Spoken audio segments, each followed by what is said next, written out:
Saúdo os irmãos com a graça e a paz do nosso Senhor. Muito bom ter aqui 3 pastores, né? Eles me protegem aí de alguma coisa que acontecer. Preciso. Irmãos, como eu falei pela manhã, nós vamos meditar um tema de fundamental importância para a vida da igreja, que é o tema gerações. Que é uma palavra desafiadora, quiçá seja uma palavra profética para nós essa noite. Vamos fazer a leitura bíblica no livro de Gênesis, capítulo 25. Eu vou ler 2 textos, de 19 a 24. Aliás, são 3 textos, de 21, de 1 a 3 e de 12 a 25. Assim diz a palavra do Senhor. São estas as gerações de Isaque, filho de Abraão. Abraão gerou Isaque. Era Isaque de 40 anos, quando tomou por esposa a Rebeca, filha de Betuel, o arameu de Padã-Arã, e irmã de Labão, o arameu. Isaque orou ao Senhor por sua mulher, porque ela era estéril. E o Senhor lhe ouviu as orações, e Rebeca, sua mulher, concebeu. Os filhos lutavam no ventre dela, então disse: se é assim, por que vivo eu? E consultou ao Senhor. Respondeu-lhe o Senhor: 2 nações há no teu ventre, 2 povos nascidos de ti se dividirão. Um povo será mais forte que o outro, e o mais velho servirá ao mais moço. Cumpridos os dias para que desse à luz, eis que se achavam gêmeos no seu ventre. Saiu o primeiro ruivo, todo revestido de pelo, por isso lhe chamou Esaú. Depois nasceu o irmão, segurava com a mão o calcanhar de Esaú, por isso lhe chamaram Jacó. Era Isaque de 60 anos, quando Rebeca lhes deu à luz. No 26, de 1 a 3, diz assim: sobrevindo fome à terra, além da primeira havida nos dias de Abraão, foi Isaque a Gerar, avistar-se com Abimeleque, rei dos filisteus.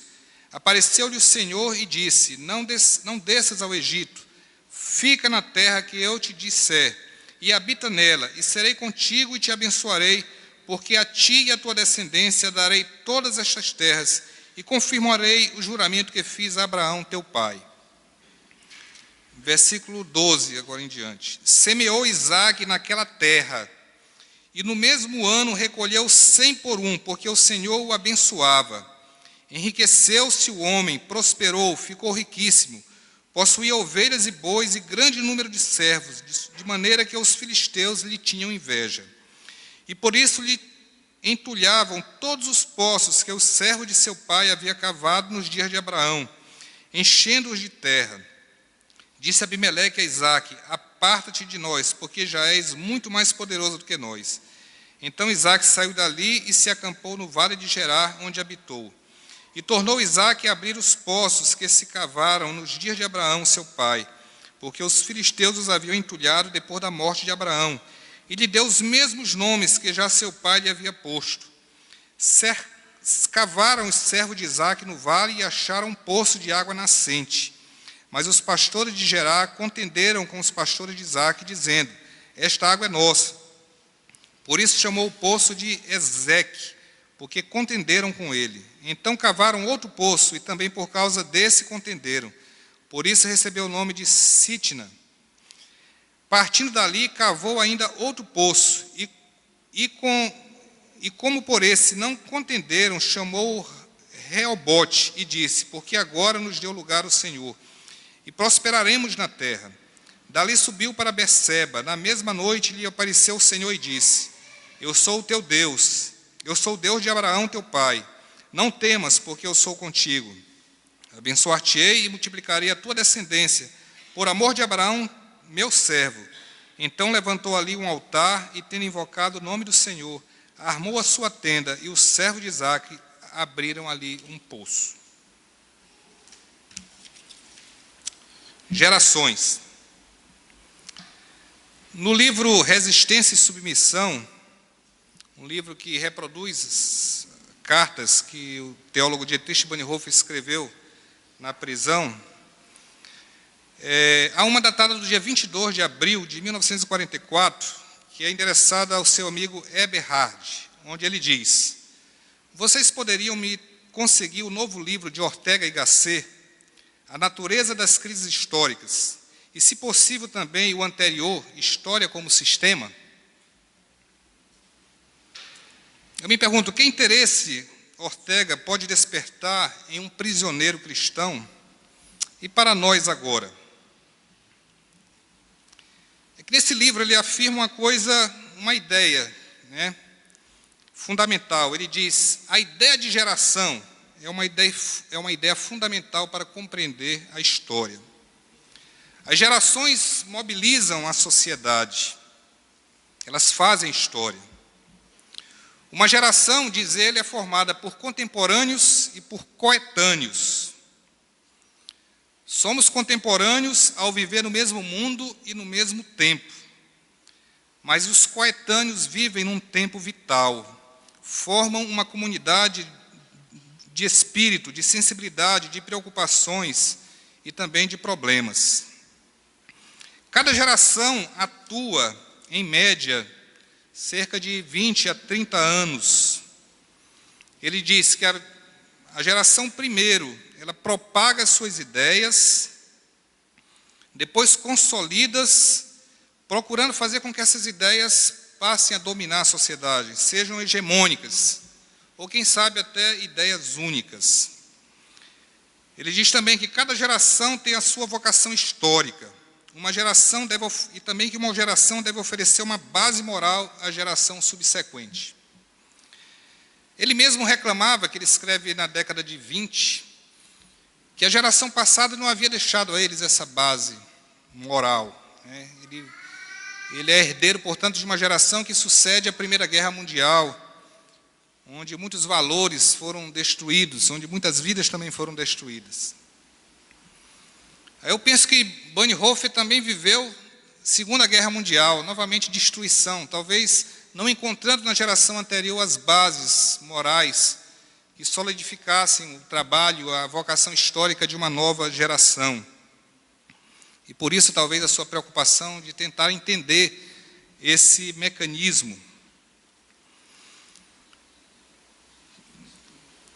Nós lemos um texto importante na Bíblia, que fala de Isaac,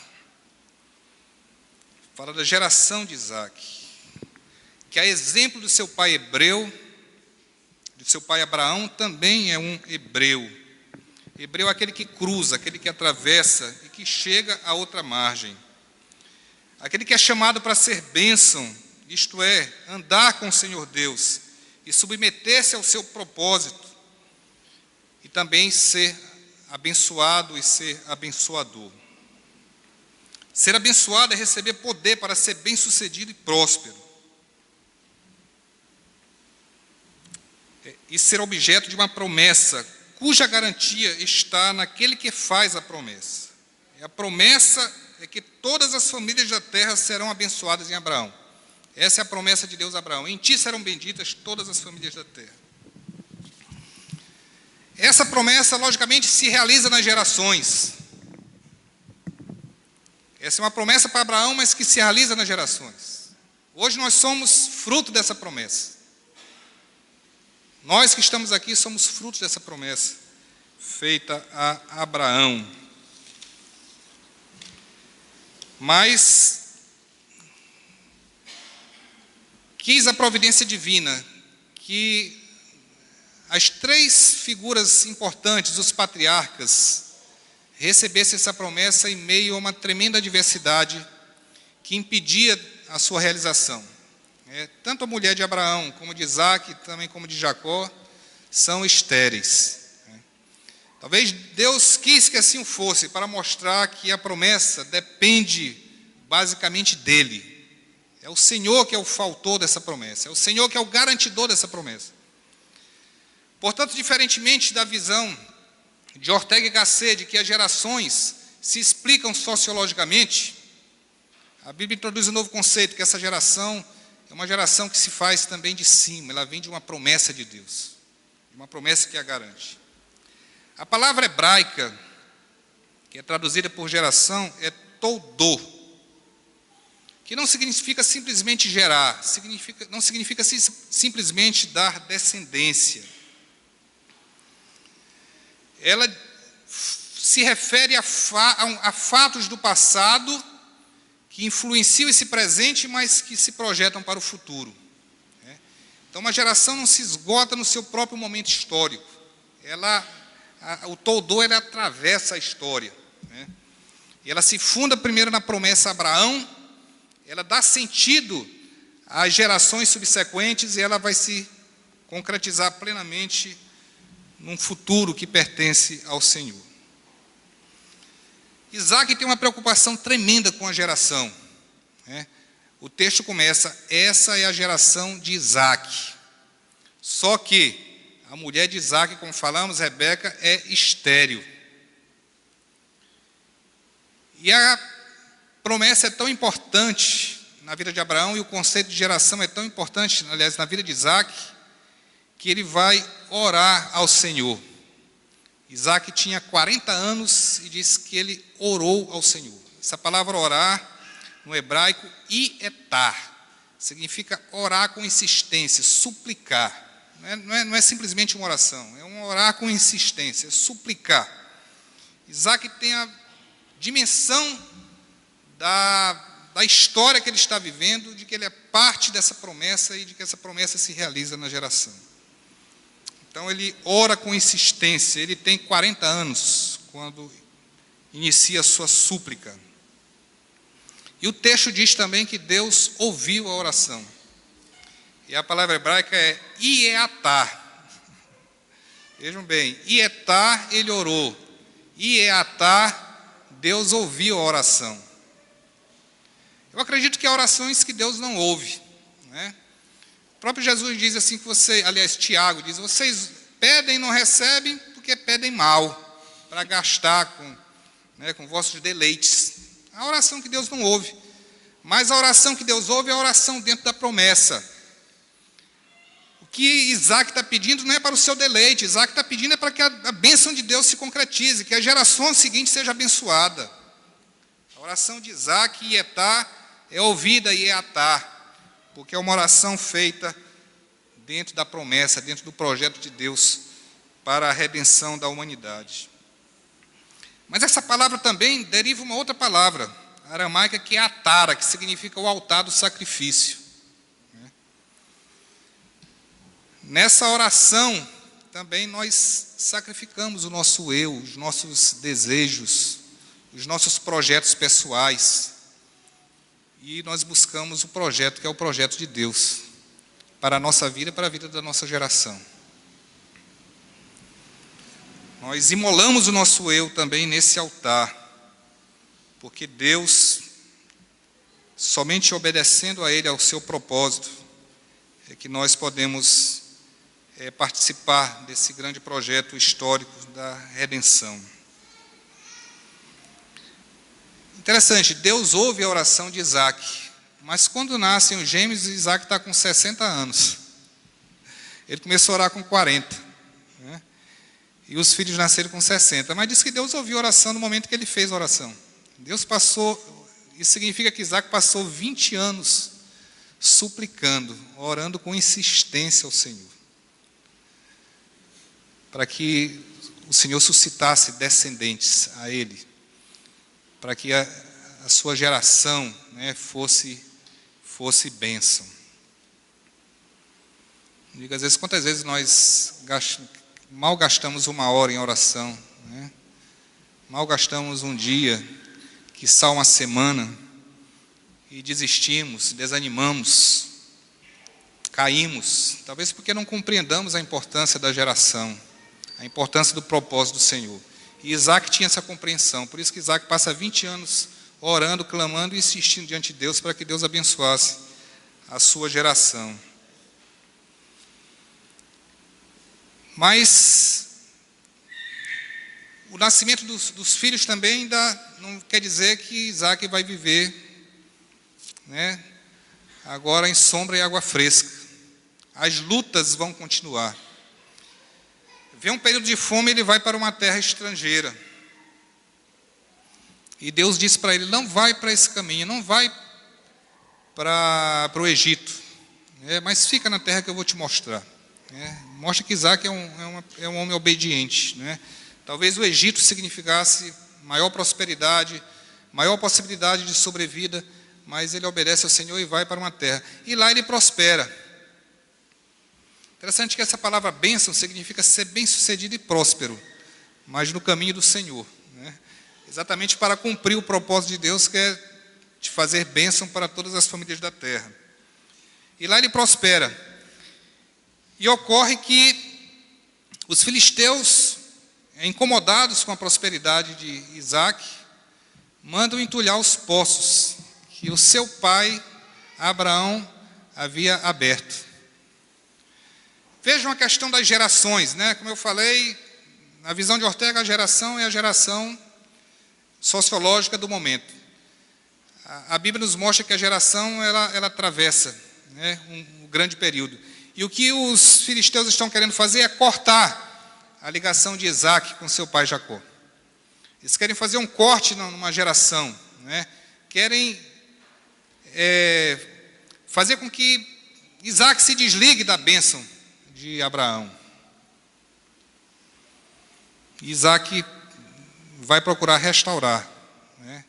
Não só tirar aqueles poços que foram entupidos de terra, mas colocar os mesmos nomes.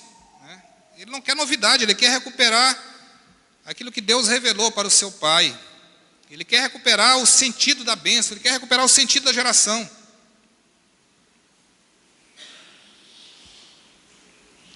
Às vezes eu me pergunto, a nossa geração, uma geração que tem sofrido demasiadamente com aqueles que têm entulhado, entupido os poços, os nossos poços. O relativismo moral, a destruição da família, o individualismo, tantas coisas estão entupindo os nossos poços, entupindo os poços da igreja, fazendo com que a igreja fique inativa, sem força, cortando os seus laços com a promessa.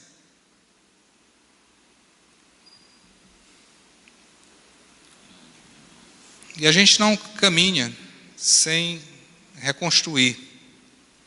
A gente não caminha sem trazer os antigos nomes, os nomes que dão sentido, que alicerçam a nossa caminhada. Eu penso que, como eu falei, que as gerações têm a sua vocação histórica. Eu não espero muita coisa da nossa geração, da minha. A minha geração, eu acredito que foi muito comprometida com muitos valores que se arraigaram de tal maneira dentro de nós que nos impedem de ser uma geração bendita, assim, no sentido de fazer uma diferença na sociedade. Mas eu acredito que nós temos um trabalho importante.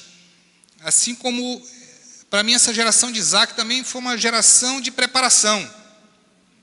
Vejam que os textos sobre Isaac são poucos, mas vai falar muito do seu filho, de Jacó. Isaac vai preparar a geração de Jacó. Isaac vai preparar o surgimento de Israel. Mas como ele faz isso? Ele ora insistentemente. 20 anos de oração insistente. Um trabalho árduo de tirar a terra dos poços que foram entupidos e que impediam que aquela geração posterior usufruísse das bênçãos que vinham através de Abraão. O que eu espero dessa minha geração é que ela tenha esse compromisso. Que ela tenha esse compromisso com a geração que vem. Compromisso de restaurar a ideia, de restaurar a família, de restaurar os valores da família. Nossos filhos estão sendo, e netos estão sendo bombardeados por ideias terríveis, que estão vindo nas escolas, nos meios de comunicação.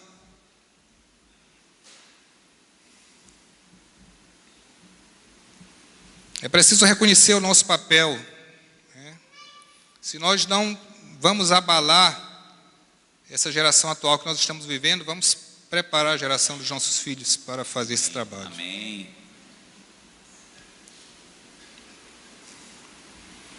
Isso exige de nós um compromisso tremendo.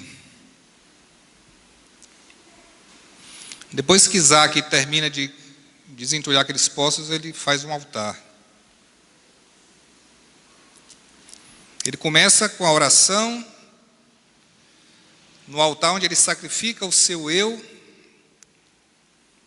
para depositá-lo diante de Deus e para andar na promessa. E é como se ele terminasse o seu ciclo reconstruindo de novo um outro altar, né? Vai ser o altar onde seus filhos vão viver uma geração bendita e abençoada para fazer diferença na terra. Nós não precisamos de muitos poços, basta um. Jesus é a fonte da água viva. Ele diz que aqueles que bebem dele, do seu interior jorrarão rios de água viva.